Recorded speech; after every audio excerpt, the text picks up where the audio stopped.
मग उपोषण करू करू फेस पाडीला येईन. उपोषण लय करू नका, लय बेकार आहे उपोषण. तुम्हाला काय सांगू भाऊ, कारण चांगल्यात चांगल्याच्या बरगाड्या मोडा त्या दो इतका अवघड आहे. माहीत हाडकं ना हाडकं पूर्ण ढिसूळ झाले. मी कधी मरल काय होईल सांगता सुद्धा येत नाही, इतक्या वेदना आहेत मला.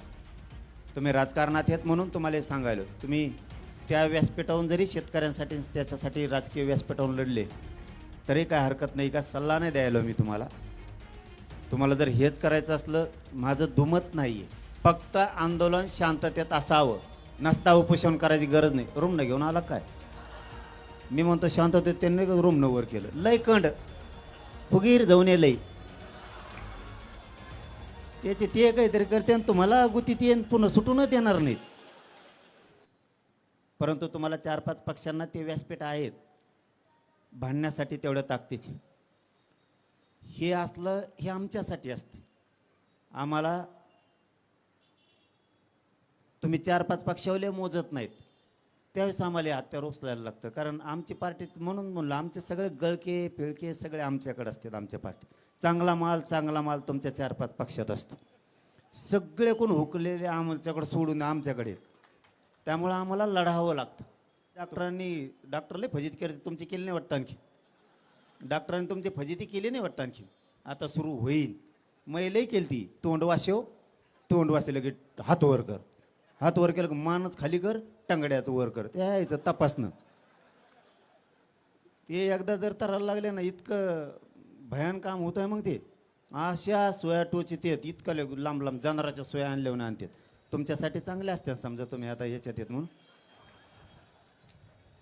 आम्हाला खटके नाही खुटके नाही, काचकून टोचित येत. तुम्हाला मागं पुढं बघून असं ना, अगोदर तुमच्या बोटावरचं रक्त काढायचं म्हणल्यावर अगोदर उलशिक ते कापसान चुळीत असते. आम्हाला गचकून धरते की लगेच खापका आणतो दुसरा जाणारा मागचा आणल्यावर. तुम्हाला एवढा त्रास नाही व्हायचा, ती बेजारी आमची. म्हणून तुम्हाला म्हणलं, तुम्हाला जर शेतकऱ्याला न्याय द्यायचा असला, या राज्यातल्या जनतेला न्याय द्यायचा असला, तुम्ही फक्त एकदा आमच्या 2 वर्ष आमच्या पार्टीत या.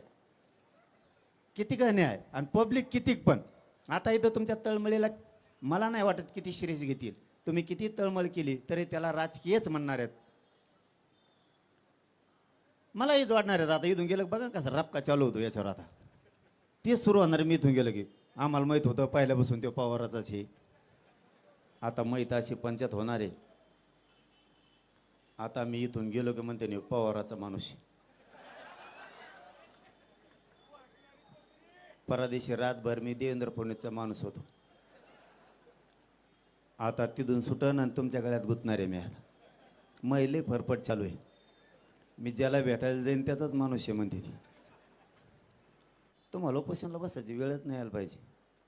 मोदी साहेब पवार साहेबाला तांब्या भरून पाणी देते.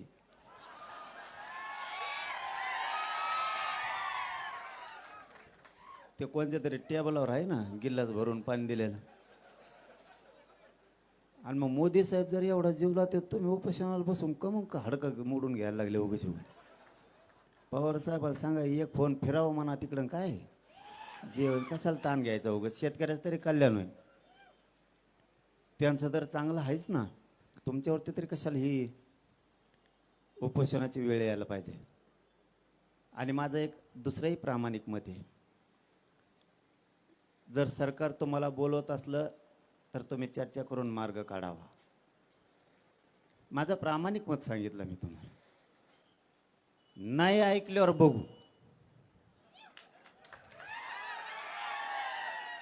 सध्या जर मी चॅनलला पण बघितलं ते भरणे मामा म्हणलेत असं करूयात तसं करूयात. मला वाटतं विश्वास ठेवावा एकदा.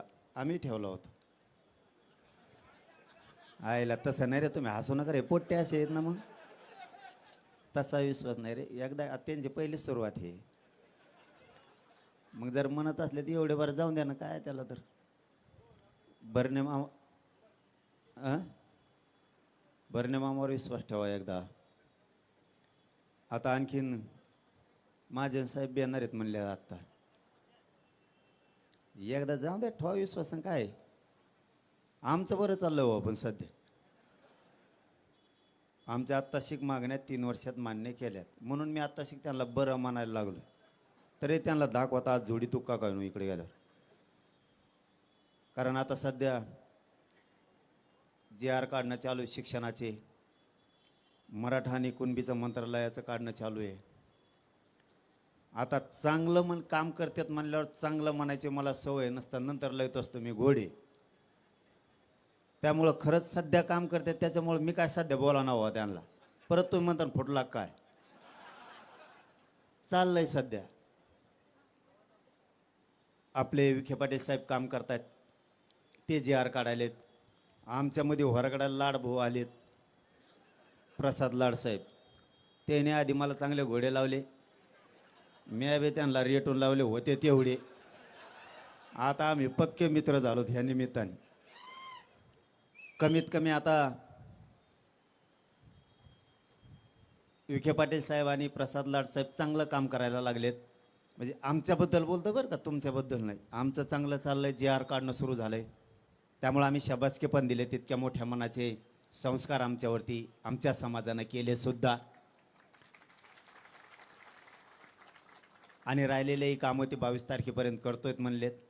मग मला विश्वास थोडा पडला त्यांचा, म्हणून तुम्हाला बी ठेवा म्हणलो आल्या